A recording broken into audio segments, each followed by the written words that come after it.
সেই ক্লিনিকের ফিচারে সেই জিনিসটা পাবো। এখন ক্লিনিকে আগের যুগে ইউজ হতো সিমটম কথাটা বেশি, সিমটম। আর এখনকার যুগে ক্লিনিক্যাল ফিচার কথাটা বেশি ইউজ হয়। যে এই ক্লিনিক্যাল ফিচার হলো দুইটা জিনিসের সমষ্টি, একটা হলো সিমটম আর একটা হলো সাইন। রোগী আসে যে কথাগুলো বলবে, রোগীর তো অসুবিধা না হলে কখনোই ডাক্তারের কাছে আসবে না। ডাক্তারের কাছে এসে যা প্রকাশ করবে সেটাই হলো সিমটম, মনে থাকবে না? এরপরে ডাক্তারে কি রোগীর কথা মতোই ওষুধ লিখবে? কখনোই না। কিন্তু ডাক্তারও তার নিজস্ব স্ট্র্যাটেজি অনুযায়ী সে পরীক্ষা নিরীক্ষা করে দেখবে যে ঠিক আছে কিনা, তার কথার সাথে বাস্তবে মিল আছে কিনা, করে তারপরে হলো প্রেসক্রিপশন করবে। এই যে ডাক্তারে যেটা পরীক্ষা করে পালো সেটার নাম হলো সাইন।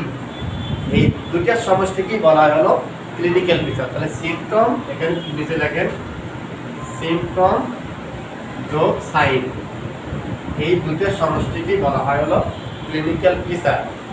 মনে থাকবে দুটো কি কি, সিমটম কোনটা আর সাইন কোনটা?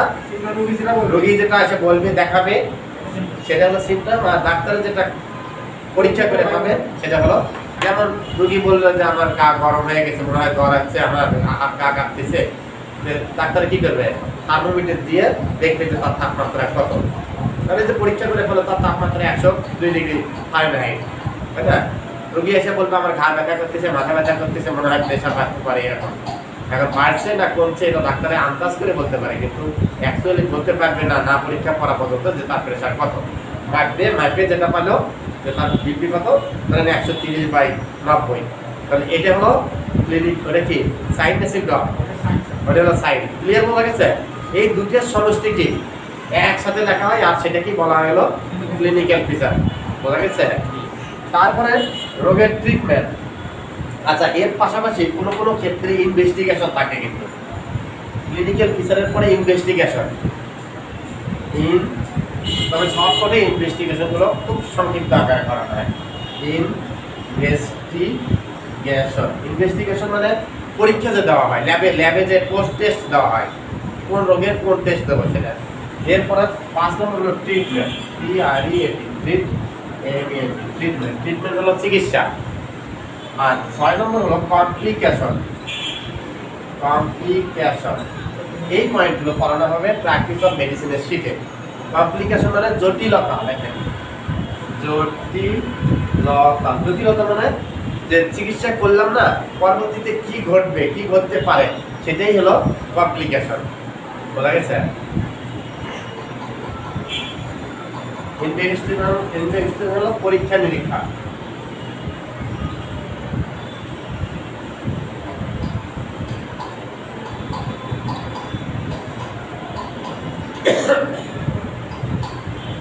এটা হলো কারণ, কিছু কারণ, রোগের কারণ। আর এটা হলো সংজ্ঞা, যে এই ডিজিজটা কাকে বলে। একটু সংজ্ঞাটা থাকলে আরো ক্লিয়ার হয় না? নিউমোনিয়া কি, কিছুই বলতে পারলেন না, কেমন গেল? অন্তত এইটুকু তো বলতে পারবেন যে নিউমোনিয়া একটা রোগ, তাহলে কিছুটা সংজ্ঞা ভালো। আর যদি আরো বলেন নিউমোনিয়া রেসপিরেটরি সিস্টেমের রোগ, তাহলে আরো একটু ভালো হবে। যদি বলেন নিউমোনিয়া হচ্ছে লাংসের একটা রোগ, আরো অ্যাডভান্স হয়ে গেল। বোঝা গেছে? তাহলে ডিজিজ পড়ালে এই জিনিসগুলোই আসবে। হ্যাঁ, এটাই হলো প্র্যাকটিস অফ মেডিসিন। যখনই কোনো ডিজিজের সংজ্ঞা দিতে যাবেন তখনই একটা জিনিস আসবে, দেখবেন, সেটা হলো ইনফ্ল্যামেশন কথাটা আসবে। ইনফ্ল্যামেশন, এই ইনফ্ল্যামেশন জিনিসটা কি পড়াইছে? পার নাই, কেউ পার নাই? আপনি পাইছেন? আপনি পাইছেন? তাহলে আপনাদের লাগবে না, আপনাদের শুধু বলি, হ্যাঁ, পরে লিখে দিন। ইনফ্ল্যামেশন হলো প্রদাহ, যে প্রদাহ ইনফ্ল্যামেশন মানে হলো প্রদাহ। এখন কত ধরনের ইনফ্ল্যামেশন হতে পারে বা কত ধরনের প্রদাহ হতে পারে?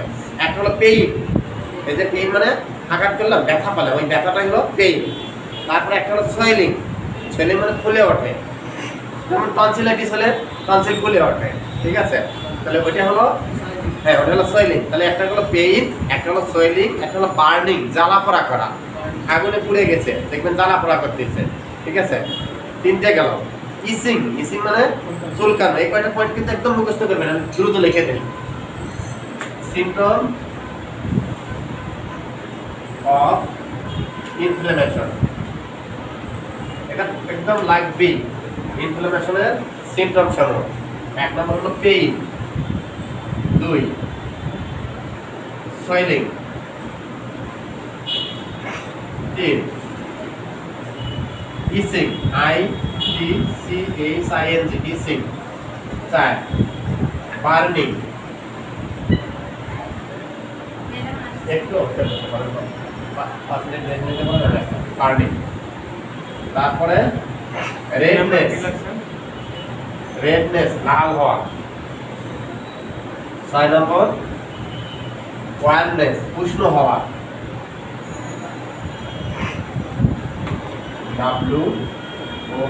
ওয়ার্মনেস উষ্ণ হওয়া। আর একটা হলো অর্গানিক ডিসফাংশন, অর্গানিক ডিসফাংশন, ফাংশনের কাজ নষ্ট হয়ে যাওয়া বা বন্ধ হয়ে যাওয়া। সোয়েলিং, সোয়েলিং এর পরে ইচিং, ইচিং মানে চুলকানো। চোখে দেখবেন কনজাংটিভাইটিস হলে চোখ চুলকায়, অ্যালার্জি কনজাংটিভাইটিস হলে বেশি চুলকায়, অন্য যদি ব্যাকটেরিয়াল কনজাংটিভাইটিস হয় তারপরে কিছু চুলকায়। বার্নিং, বার্নিং হলো জ্বালা পোড়া করা। রেডনেস হলো সোয়েলিং, SWELLING, সোয়েলিং। এই হলো ইনফ্লামেশনের সিম্পটম। এই সাতটা জন্য মুখস্থ থাকে। সোয়েলিং হলো ফুলে ওঠা, ফুলে ওঠে। যেমন কোন কোন ক্ষেত্রে ফুলে ওঠে? আঘাত করলে ফুলে ওঠে। রোগের ক্ষেত্রে বলে টনসিলাইটিস হলে পরে ফুলে ওঠে। ঠিক আছে, তাহলে টনসিলাইটিসের সংজ্ঞা কিভাবে দেব? যে inflammation of tonsil is called tonsillitis. একদম ইংলিশেও সহজ। Inflammation of tonsil is called tonsillitis. তাহলে টনসিলাইটিস হলো একটা রোগ যেটা টনসিলে ইনফ্লামেশন হলেই আমরা টনসিলাইটিস বলবো। কি দ্বারা হয়েছে, না আঘাত পাওয়া হয়েছে না ব্যাকটেরিয়া দ্বারা হয়েছে সেটা পরের কথা। যখনই টনসিলাইটিস অর্থাৎ টনসিলের এই সিম্পটমগুলো থাকবে, কোনো না কোনোটা থাকবে, বা একটা বা দুটো বা তিনটা সবগুলো যে থাকবে তা না, তখনই আমরা বলবো টনসিলাইটিস, ইনফ্লামেশন হয়েছে। আর ইনফ্লামেশন না হলে কখনোই রোগী ডাক্তারের কাছে যাবে না, এটা মনে রাখবেন। বুঝছে? অসুবিধা না হলে যাবে, অসুবিধা হলেই লুকে চুরি করে রাখে না, না গিয়ে যদি হয়। 7 নম্বরটা অর্গানিক ডিসফাংশন। অর্গানিক ডিসফাংশন হলো যে অর্গানে ইনফ্লামেশন হবে ওই অর্গানের ফাংশনটা কমে যাবে অথবা ফাংশন থাকবেই না। এখানে ধরেন ইনফ্লামেশন আছে, বা এখানে আঘাত করলাম জোরে, তাহলে এই জায়গাটা এখানে তো ফুলে উঠবে, তাই না? চাকা চাকা হয়ে যাবে, লাল হবে, ব্যথা হবে। এই স্কিনটার কাজ কি? বা নিচের মাসেলটা আছে, মাসেলের প্রত্যেকটা অর্গানের কাজ আছে না?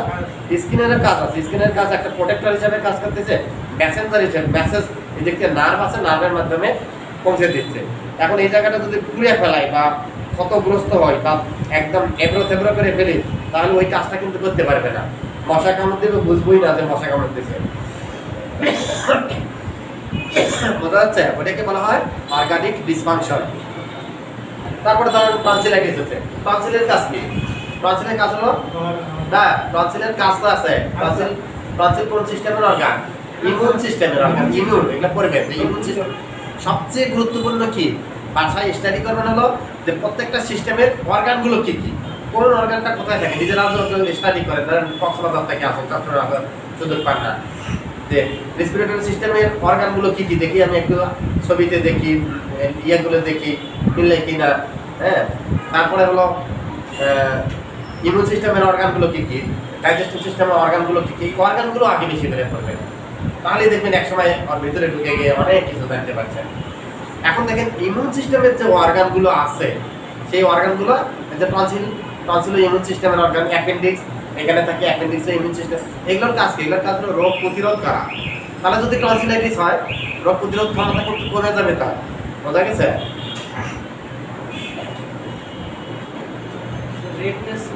রেডনেস লাল হয়ে যাওয়া, হ্যাঁ লাল হওয়া। যখন টনসিলাইটিস হয়, টনসিল দেখবেন লাল হয়ে গেছে। ফ্যারিঞ্জাইটিস হয়, মুখে করে এখানে ইয়ে দিবেন, লাইট দিবেন, দেখবেন যে লাল হয়ে গেছে। ঠিক আছে, এখন দেখি কয়েকটা ডিজিজ ইয়ে করি, শুধু সামারি কিভাবে পড়ানো হয়। হ্যাঁ, আমি সামারিতে দিই। ধরেন যেগুলো পড়াবে এখানে, একটা হলো রাইনাইটিস। আর এই রাইনাইটিস, রাইনাইটিস কিন্তু একটা রোগ। হ্যাঁ, রাইনাইটিস হলো একটা রোগ। এখন নজেল ক্যাভিটিতে কি থাকে বলেন তো? নজেল ক্যাভিটিতে হ্যাঁ, এই যে নজেল ক্যাভিটি, এটা হলো নাকের ভিতরের ছিদ্র, এটা হলো নাক, এই যে নাকের ভিতরের গর্ত, এটাকে আমরা করছি নজেল ক্যাভিটি। এর ভিতরে এক পাশে থাকে 3টা নজেল কঙ্কা, আর এক পাশে থাকে 3টা নজেল কঙ্কা, 6টা নজেল কঙ্কা থাকে। এটা পাঠিয়ে দিচ্ছি। হ্যাঁ, এই নজেল কঙ্কাগুলোর কাজ কি? জিহ্বার কাজ কি? জিহ্বা থাকে মুখে, জিহ্বার কাজ কি? স্বাদ নেওয়া, এটা একটা কাজ কিন্তু সবচেয়ে গুরুত্বপূর্ণ। এই নজেল কঙ্কাগুলোর কাজ হলো ঘ্রাণ নেওয়া। ওটা দেখবে মাথার যে দিক দিয়ে যাচ্ছে ঘ্রাণ নিচ্ছে হলো এই নজেল কঙ্কা। যে কোনো কারণে যদি এই নজেল কঙ্কাগুলো ইনফ্লামেশন হয়, ইনফ্লামেশন মানে কি? ফুলে ওঠা, ফুলে ওঠা। হ্যাঁ, ফুলে ওঠা ব্যথা হতে পারে, ফুলে উঠতে পারে। এগুলো যদি ফুলে ওঠে তাহলে কি হবে? ছিদ্র বন্ধ হয়ে যাবে না? তাহলে ওইটাই হলো রাইনাইটিস। প্রথমে প্রাথমিকভাবে আমরা ওটাকে রাইনাইটিস বলবো। হ্যাঁ, টনসিলাইটিস। টনসিল কোনটা? এতে জিহ্বার গোড়ায় থাকে, ফ্যারিংসে থাকে, প্যালেটে থাকে। আচ্ছা, এই টনসিলগুলোতে যদি কোথাও হয় ওটাকে বলা হয় টনসিলাইটিস। তাহলে সংজ্ঞা দেব কি? টনসিলাইটিস। তাহলে সংজ্ঞা দেব inflammation of inflammation of tonsil. Inflammation of tonsil is called tonsillitis.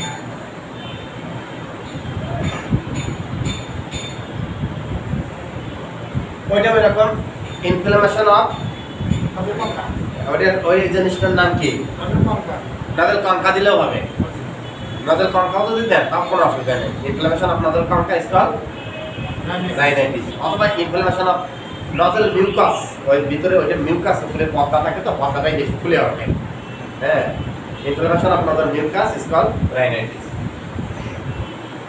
তাহলে ফ্যারিংজাইটিস কি হবে?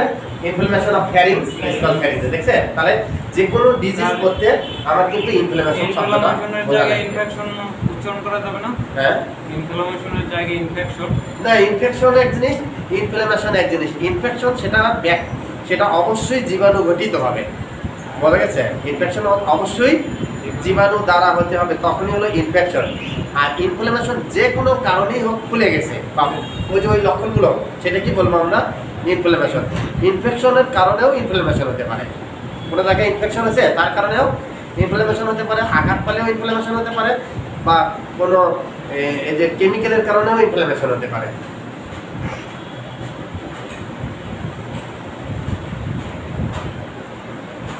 তাহলে ডিজিজ কি কি পড়াইছে পর্যন্ত একটাও পান নাই মনে হয় নাকি? টনসিলাইটিস পড়াইছে, তাহলে অন্যটাতে যাই। সাইনোসাইটিসও পড়ানো হয়েছে, টনসিলাইটিসও পড়ানো হয়েছে না? দেখেন তো তারপর একটা কি আছে? স্যার আমরা টনসিলাইটিস পাই না। আচ্ছা, পাবেন, অসুবিধা নেই। ওইটা পরে পালি যে উল্টা পাল্টা হলো তা না, পাবেন, ওটাও পাবেন। সবারই জন্য হয়, কারণ এই ভাই তো আজ কক্সবাজার থেকে আসছে। আমরা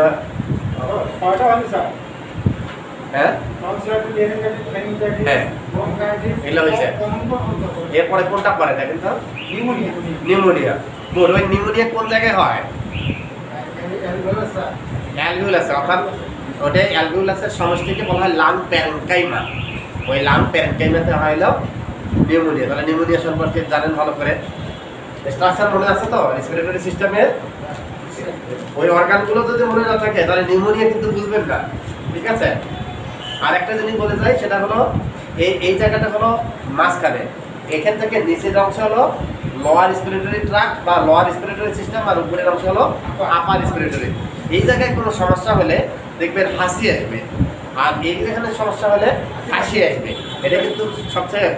এরপরেও আরও কিছু অসকালটেশনের ব্যাপার আছে, যে সাউন্ডটা কেমন আসবে, লাং সাউন্ড কেমন আসবে, ওগুলো নিয়ে বিস্তারিত আলোচনা করবে, ঠিক আছে? আল্লাহ।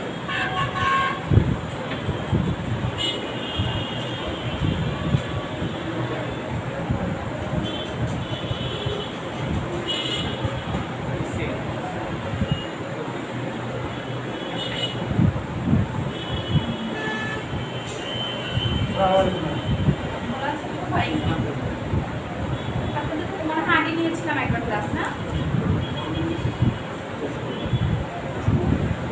আচ্ছা, আজকে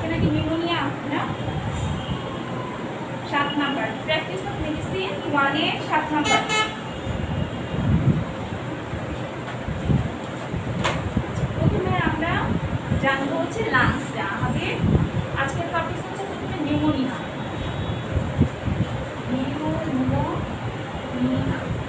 নিউমোনিয়া তার আগে প্রথমে আমরা জানবো লাংস। লাংস হচ্ছে আমাদের দুইটা থাকে, ঠিক আছে? একটা রাইট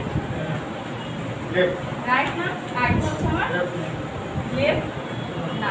লাংস মানে কি? ফুসফুস, বাংলায় বলবো ফুসফুস। আচ্ছা, লাংসের কোথায় থাকে? থোরাসিক ক্যাভিটি, ঠিক আছে? এই যে এখানে এটা হচ্ছে আমাদের লাংস, এই পাশে একটা, এই পাশে একটা। এই জায়গাটুকুর নাম হচ্ছে থোরাসিক ক্যাভিটি, ঠিক আছে? এটার নাম থোরাসিক ক্যাভিটি।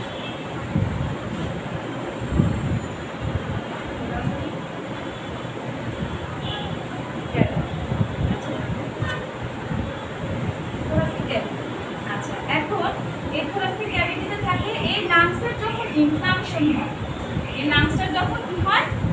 ইনফ্লামেশন হয়, তখন এটাকে বলবো নো, ল্যারিঞ্জাইটিসটা হচ্ছে আলাদা। ল্যারিংসের ইনফ্লামেশন, ল্যারিংসটা আলাদা জিনিস।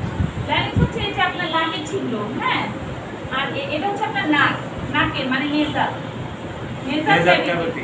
আচ্ছা, আর এটা হচ্ছে নাকের নিচে আমাদের কিসের ছিদ্র থাকে? মুখ। এটা মুখ, তাই না? মুখের ছিদ্র থাকে। তাহলে এটা হচ্ছে আমাদের মুখের ছিদ্র মানে ওরাল, নিচেটা ওরাল ক্যাভিটি।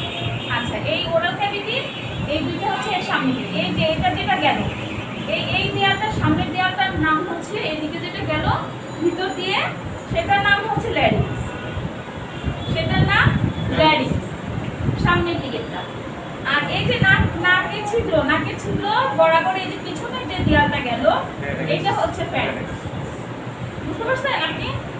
তার সামনেরটা যেটা সেটা ল্যারিংস, আর পিছনেরটা ফ্যারিংস। এটা আপনার নাকের ছিদ্র, এটা আপনার মুখ।